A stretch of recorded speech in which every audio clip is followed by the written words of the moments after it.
original clip with the pitch bending on it. And then this is after we resampled it even further and added some additional processing that I went over. Yo, what is going on, everyone? Welcome back to the channel. Today we have a sound design legend here. Goes by Gainchanger, but I will let Joe introduce himself and talk about what he's gonna kind of go over today in general. So, what's up, everyone? Joseph, aka Gainchanger here. Hope your day's going well. And today I'll be covering some sound design techniques, tips, tricks, processes. We'll kind of go ahead and walk through how I make growls, and here we go. This is how we go out. Let's show them how we blow out.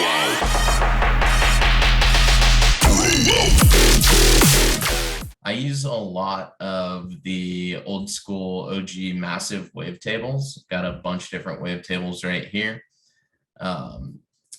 One of the main bases that I use for my frequency modulation, any FM sound design, I try to keep the main bass oscillator something pretty basic and round. That way I feel like it gets a lot of texture from the other oscillator that it's using to modulate.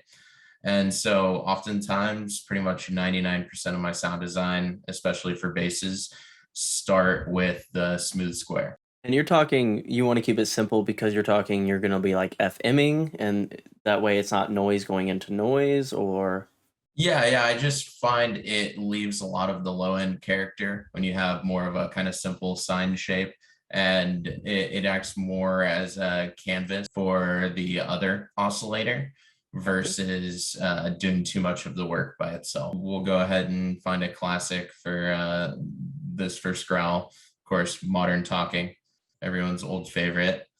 Y'all know what that sounds like probably, and if not, here you go. ooh, that's a good one. See it has, yeah, you can see it has a lot of great transients in here, which especially for harder sounds, it's something you want to look for. And so we'll go ahead and find kind of a nice movement in here that we want to kind of emphasize.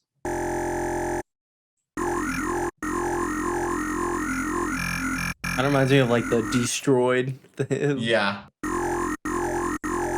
Got that classic Yoi. I usually turn these random knobs down so it restarts the phase at the same spot. Really helps you hone in on the specific texture you're going for instead of getting a slightly different texture every time you hit the key. Square.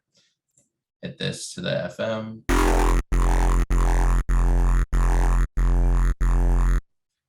And you can hear it's already picking up a ton of texture from over here. From there, I generally will play around with the bend mode, just kind of see what kind of modulation modes. I often will go to bend plus or minus. You can hear it changes the sound a lot. We'll keep it here for now, but leave the bend on. From there, I'll kind of play around with the octaves. But probably want to keep it a little more bass heavy right now, so stick to the number 1 or 0. From here, let's throw a filter on there. As we were talking about earlier, band notch is definitely OP right now. You'll hear it in a lot of different sound design. Everything bro step or dubstep. Yep. At least mid-heavy basses. I love that it has the notch for a little bit of extra character. Yeah. And then start adding effects as we go. You can add a sub or noise, but because I do a lot of layering in my sound design, often I will only throw those in if I'm, making a specific sound that requires noise or, an extra sub layer.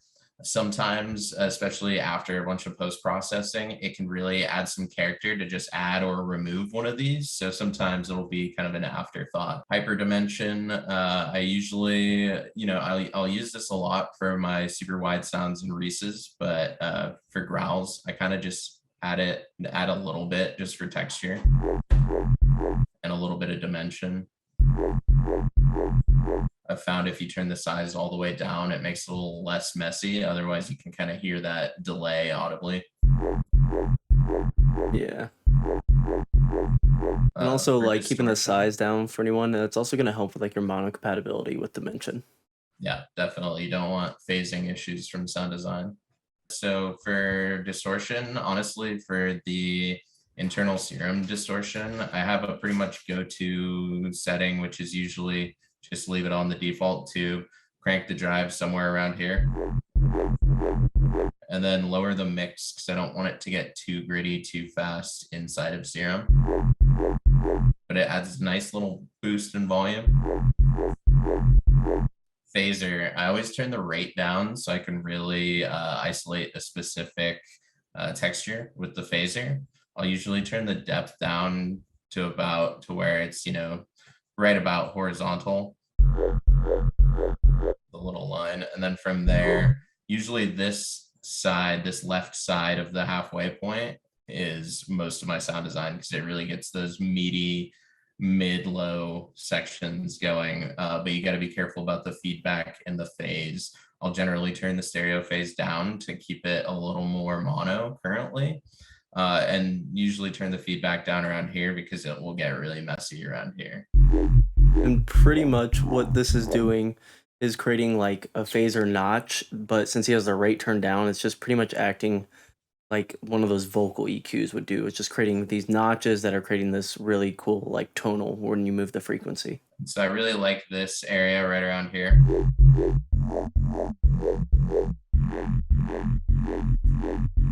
Adds a lot of cool character texture and can really get those nice low mids going to really boost your drop and drive that bass home. A little bit of chorus. I always turn this filter up, turn the delays, kind of even them out right around, find that kind of middle point. And then I'll usually turn the depth down so it's not as chaotic of kind of a dimension expander. So it's not as detuned. Adds that nice kind of harmonic higher texture. And then of course, I love this internal Serum compressor. I usually switch on multiband, but this is it without it. I just turn down the attack, turn the release up to about here. It's about 450 milliseconds or so. So it doesn't get too many extra transients or artifacts at the end of the sound. And I'll usually just bring this threshold down. Sometimes I'll find a sweet spot on the mix knob, or even throw an LFO on there.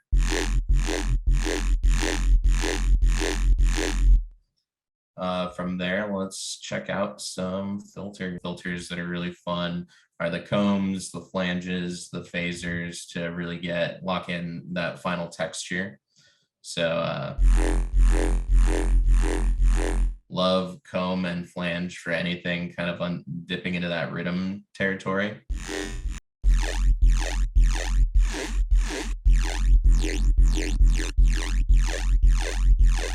A lot of those cool kind of like samplifier style growls with that nice little comb sweep on there.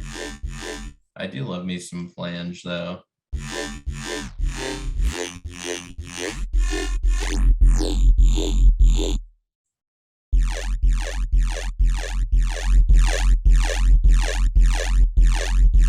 Let's move this higher in the chain.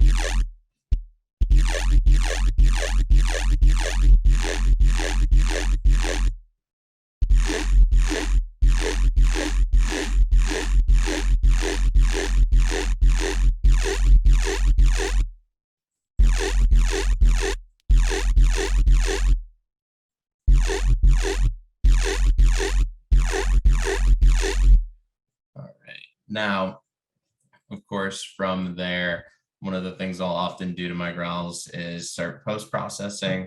Most of my sound design nowadays is like 75% post-processing, if not more. Some of my go-to presets in here, I made this little subtle crunch one out of the overdrive.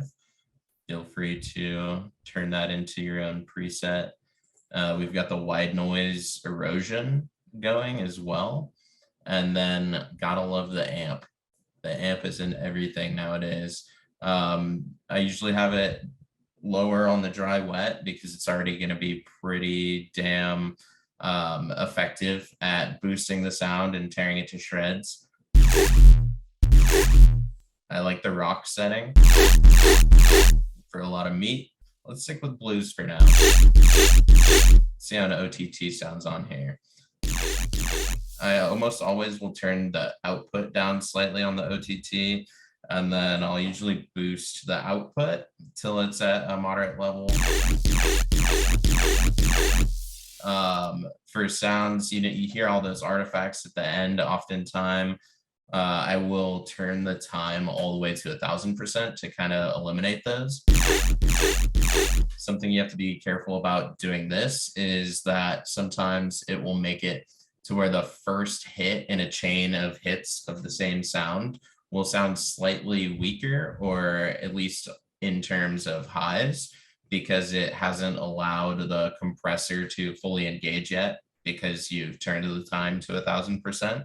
So it's already kind of catching up with itself. Oftentimes, to avoid that, I will do several hits in a row and then freeze it, and then take the ones, freeze, flip to audio, the ones that do sound good and are full. Other times the time actually will create a little bit of a happy accident and add some kind of nice flow to your sound design and progression, where the highs, get more excited as that phrasing goes. So it's just one of those things where if it sounds good, go for it. Compressed room reverb. This you can find in audio effects, audio effect rack space, compressed room reverb. It is one of my new favorite hacks in Ableton. It will add kind of nice presence, add a nice kind of width from reverb to pretty much any sound. So this is it without it, and then with. There. I usually turn the room size and room amount down for most bass sounds, unless I'm really trying to let them breathe. Generally, I'll mess around with the compressor. And that's just a dry wet of the compressor, right? I believe in the mix down to get something a little more present, but also pull it down in the mix a little bit. It's interesting too, because you can hear it gives an audible boost to volume when it's below 127, but above 0. So anywhere like, you notice a definite difference in volume. It sounded quiet at 127. 0. Yeah, exactly. But then anywhere from like, adds a nice little boost to it. So that's a hack right there. I'll usually throw an additional multiband compression after that, or before, depending on how I want it to sound. Kick tight, another hack, and that's once again a corpus preset in Ableton. Does a great job of reinforcing the lows on a sound and really shifting some of the weight from being completely low end to up a little to the low mids. Great way to fill in your track, especially in your drop. Pretty much nowadays, I feel like my sub feels incomplete without a kick tight on there. And it's a great way to turn non-dedicated sub sounds into natural subs themselves. So for instance, this is it without it, and then with it. Are you an F? Kick tight on your sub is meta right now.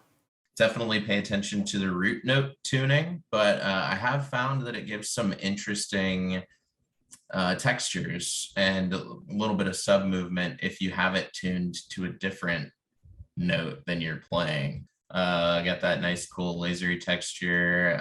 We can also do that instead of flange. You can do that easily with a delay as well. Of course, we all know the tight rhythm delay.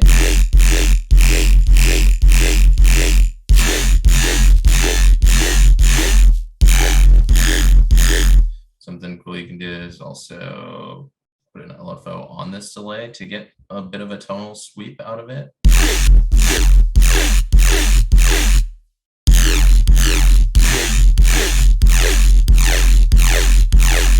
Instant neuro. So oftentimes, quick resample, I'll just freeze the track, copy and paste it into an audio track, and boom, there you have it. From here, we can also kind of stretch it. I do love the fact that now you can Command Shift and just size samples in Ableton. So like, say we're doing, you know, kind of a different style of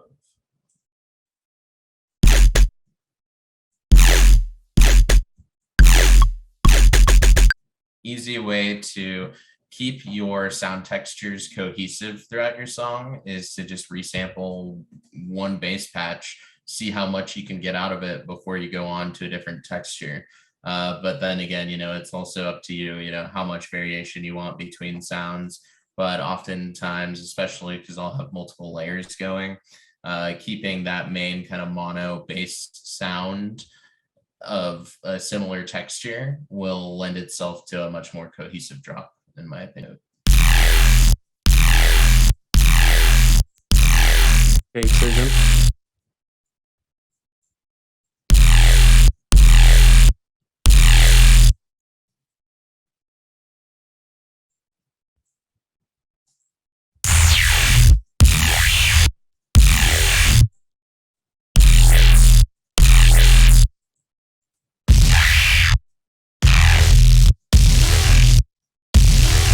Ooh.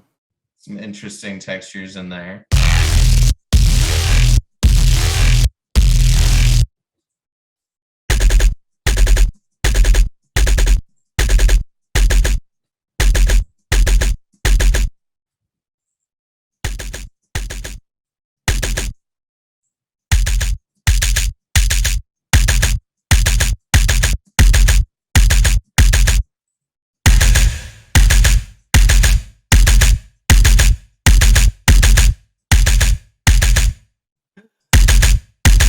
Original clip with the pitch bending on it. And then this is after we resampled it even further and added some additional processing that I went over.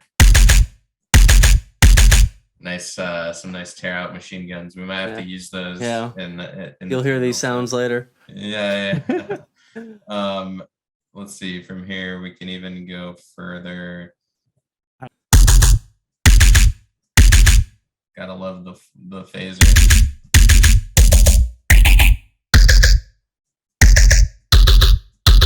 All right, that was fun making some sounds. Hope you guys learned some.